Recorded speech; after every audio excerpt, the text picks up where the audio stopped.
Lord, kung ito na yung time namin, ikaw lang yung Panginoon namin, sa'yo kami sasama. Nung matapos nung bagyo, sabi ko sa kanila, tinglas tayo sa taas kay God.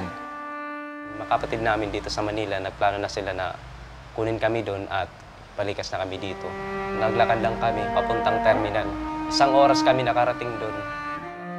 Nung lumikas kami, 15 kami lahat, mahigit 2 araw. Yung mga bitbit namin noon, biskwit, candy, at saka isang galong ng tubig, hanggang papunta dito sa Manila na. Pagdating namin dito sa Manila, sabi namin, bahala na. Hindi talaga madali dito sa Manila kasi hindi mo pa alam yung pasikot-sikot dito. Naalala ni Papa na meron pala kaming calling card kay Mr. Ray Fuentes.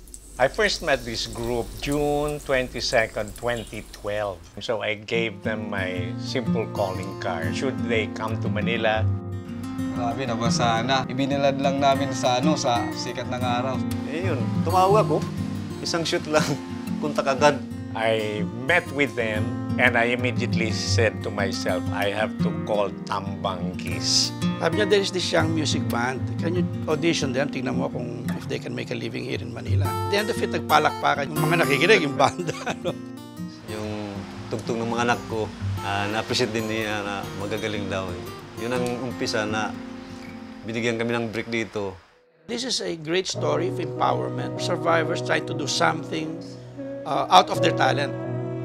Sa lahat ng pinagdaanan namin sa Tacloban, alam namin na hindi kami pababayaan ng Panginoon.